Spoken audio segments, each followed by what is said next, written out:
News देख रहे हैं आप। अभी तक का उर्दू खबरनामा लेकर आपका मेजबान ज़हूर लोला भी आपकी खिदमत में हाजिर। तफसीलात से पहले सुर्खियों पर एक नजर। ली फॉर्ड हेल्थ केयर लिमिटेड देश की सर्वश्रेष्ठ फार्मास्यूटिकल कंपनी। राहुल गांधी की भारत जोड़ो यात्रा का पैदल मार्च हुआ इख्तिताम। आज लालचौक घंटा घर पे लहराया तिरंगा। कल भारत जोड़ो यात्रा का आखिरी इजलास होगा मुनक्कद।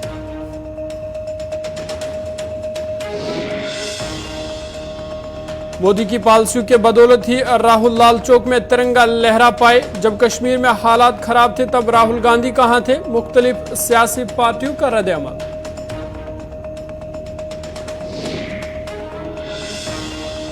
राहुल गांधी की श्रीनगर में प्रेस कॉन्फ्रेंस। कश्मीर से कन्याकुमारी तक अवाम का मिला जबरदस्त साथ। कहा, यात्रा मेरी जिंदगी का सबसे खूबसूरत तजुर्बा रहा।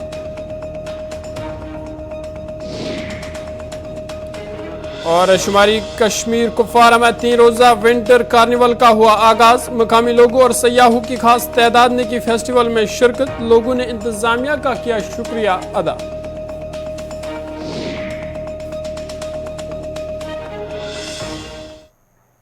सुर्खियों के बाद खबरें तफसीलात के साथ। कांग्रेस लीडर राहुल गांधी की जेर क़यादत भारत जोड़ो यात्रा सख्त सिक्योरिटी के बंदोबस्त के बीच आज सुबह श्रीनगर पहुंची, जहां राहुल गांधी ने लाल चौक में परचम कुशाई की।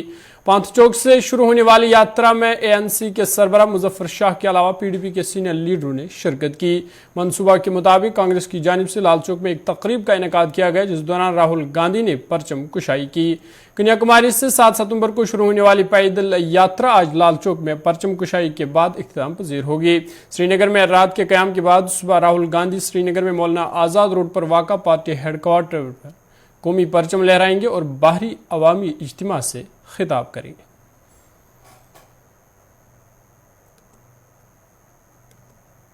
हमें थैंक यू। हमें जो मकसद लेके हमारा नेता राहुल गांधी कन्याकुमारी से चले थे और 4000 किलोमीटर की दूरी तय करके यहाँ तक आए, चाहे बीच में आंधी आई, तूफान आए, बारिश आए, लोगों ने बहुत क्रिटिसाइज भी किया, लेकिन सबको बाजू रख के उन्होंने ये मोहब्बत की दुकान जो खोलना लास्ट में श्रीनगर में किया है। मेरा यही ख्याल है कि श्रीनगर में और जम्मू कश्मीर में ये मोहब्बत की दुकानें सबसे ज़्यादा खुले और यहाँ पे अमन, शांति और मोहब्बत पैदा हो। नहीं, ये पॉलिटिकल राजकीय मकसद नहीं है इस यात्रा का। जो इन चीज़ों के ऊपर विश्वास रखते हैं उनको ही हम साथ में।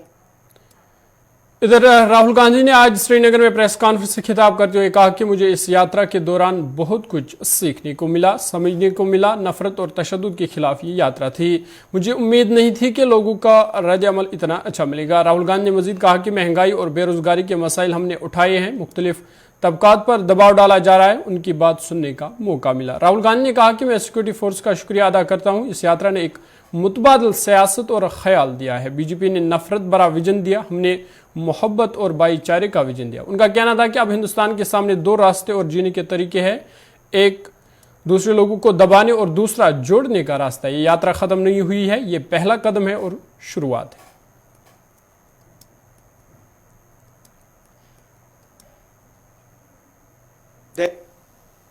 मेरे पास शब्द नहीं है आपको समझाने के लिए। यात्रा का लक्ष्य भारत को एक करने का था, जोड़ने का था। जो नफरत फैलाई जा रही है, हिंसा फैलाई जा रही है, उसके खिलाफ हमने यात्रा की और जबरदस्त रिस्पांस मिला है। सच बताऊं तो कोई एक्सपेक्ट नहीं कर रहा था कि ऐसा प्यार भरा रिस्पांस मिले। हिंदुस्तान की जनता का जो रेजिलियंस है, जो स्ट्रेंथ है, वो डायरेक्टली दिखने को मिली। महंगाई और बेरोजगारी के मुद्दे हमने उठाए,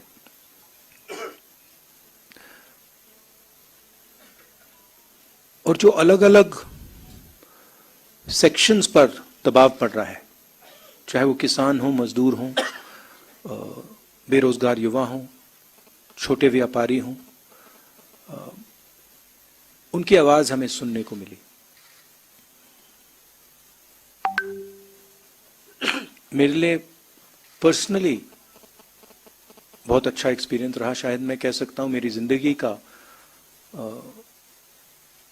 सबसे गहरा और सबसे सुंदर एक्सपीरियंस रहा है। मैं सबको धन्यवाद देना चाहता हूँ, देश की जनता को, आपको, जो हमारे साथ चले, भारत यात्री, बाकी लोग, सीआरपीएफ के लोग, पुलिस के लोग जिन्होंने हमारी मदद की, सबको मैं धन्यवाद देना चाहता हूँ। हमारी यात्रा, हमारी नहीं, जो ये भारत की यात्रा है, क्योंकि ये कांग्रेस पार्टी की यात्रा नहीं रही, फ्रैंकली बोलूं, इसमें कांग्रेसियों से ज्यादा आम जनता चली है, तो ये एक प्रकार से भारत की यात्रा है, हमारी नहीं है। हम इसमें जरूर शामिल हुए। इस यात्रा ने एक ऑल्टरनेटिव विजन दिया है। बीजेपी आरएसएस ने एक विजन दिया है, नफरत भरा, अहंकार से भरा। हमारा विजन, जैसे मैंने कहा, नफरत के बाजार में मोहब्बत की दुकान वाला, भाईचारे का विजन, एक दूसरे को इज्जत देने का विजन, गले लगने का विजन। तो क्लियरली अब हिंदुस्तान के सामने दो रास्ते हैं, और ये सिर्फ दो रास्ते नहीं हैं, ये जीने के तरीके हैं। एक दूसरे लोगों को दबाने का विजन है, और दूसरा सबको जोड़ने का विजन है। तो राजनीति में इसका जबरदस्त असर पड़ेगा, इफेक्ट पड़ेगा। उसका एग्जैक्टली क्या इफेक्ट होगा मैं नहीं बता सकता हूं, मगर मैं आपको एक और बात बता सकता हूं कि ये जो हमने यात्रा की है, ये खत्म नहीं हुई है। ये आप गलत फहमी में मत रहिए, ये पहला कदम है, ये शुरुआत है। इसके बाद भी कांग्रेस पार्टी और जिस अल्टरनेटिव विजन की मैंने बात की, जो पहले अनबायस्ड कम्युनिकेशन होता था, I don't think that argument holds. I think statehood and restoration of the democratic process in Jammu Kashmir is fundamental and very important.